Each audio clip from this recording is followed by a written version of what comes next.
Let's make a change. There are growing concerns on the topic of genetically modified foods and their unlabeled presence at the grocery store. This is most likely in relation to the spread of information on the subject. The most common modified foods are derived from plants: soybean, corn, canola, and cottonseed oil. Unlike Japan, who has banned genetically modified food, or the UK and about 20 other countries who require genetically modified foods to be labeled, the shelves of our Canadian grocery stores are being populated by foods that have been subject to genetic engineering. We did have a bill, there's a link to it at the side, but it was voted down, possibly due to undereducation of our members of parliament and ignorance of the public, myself included, that the bill was being presented and the implications at hand. I am not a scientist, but maybe the first Canadian geneticist I can think of who is internationally recognized has something to say on the subject. Here's an abstract from a response by David Suzuki after giving a speech at the Health Food Conference in Toronto. So why all the controversy? Well, part of the problem is that genetic engineering takes a very complicated system and reduces it to the sum of its parts. The science of genetics is based on the concept of vertical inheritance, where genes are passed on to the offsprings through some form of reproduction between members of the same species. For millions of years, specific traits have been passed on this way, first by natural selection, then more recently by humans cross-breeding different varieties. In either case, traits are inherited vertically. Genetic engineering bypasses this route altogether. Instead, it transfers genes horizontally from one species to a completely different species. This is a revolutionary technology.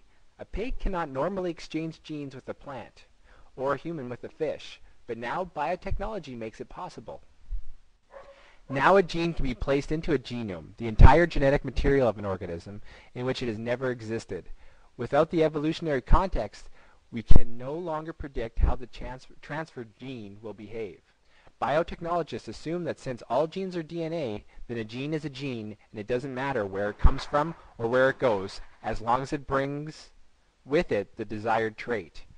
But they overlook the fact that genomes are selected as functioning, integrated units. Introducing foreign genes disrupts those genomes. What's more, it's one thing to do experiments under controlled lab conditions, but these crops are growing in the real world, interacting with other organisms. What effects will this have on the ecosystem and on us? No scientist can say, but the answer to this question is critical for us to decide if genetically modified foods is a worthwhile endeavor. Unlike drugs that are found to be unsafe and can be pulled from the market, genetically modified crops are living creatures and cannot be recalled. They become part of the environment. Context is crucial, yet genetic manipulation of food ignores millions of years of evolutionary context, and that could have serious implications in the future. We aren't dealing with an insignificant change to our diets here. We're dealing with this revolutionary technology being used in our food supply, affecting us, future generations, and the ecosystems on which we depend. It is bad science to assume rules of heredity acquired after thousands of years of agriculture are equally applicable in the infant field of transgenic strain. There's a link so you can read the whole article. Really, if you wanted to skip a couple reruns of Simpsons and Friends, you can watch a couple of great information films that have been put together. Two that I think that really touch the subject greatly are Seeds of Change and The Future of Food. Both of them are linked on the side. So what can we do? Well, first, let your member of parliament know that this is important to you by sending him a letter or an email. There's a link so you can find your member of parliament. The MP in my riding is Mervyn Tweed. Here's my email.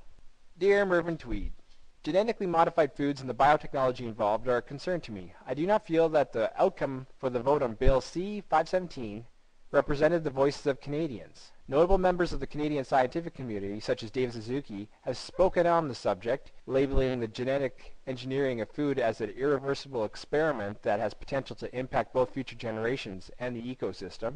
More than 20 other countries have demanded this for foods they import, where products exported from Canada are labeled for them, but not the ones sold to Canadians. Should we not be as informed as the people we sell our goods to? As I'm not alone in this concern, this will be an election issue at the next opportunity. For the future of both our families, Mr. Tweed, if you have not yet done so, please take the time to educate yourself on this matter and make an informed decision based on the concerns of your voters. Thank you. What else? Well, first, do some research on your own. There are some links in here, but just do some searches on the internet and it'll bring up a lot of information. What else can you do? Tell somebody about it.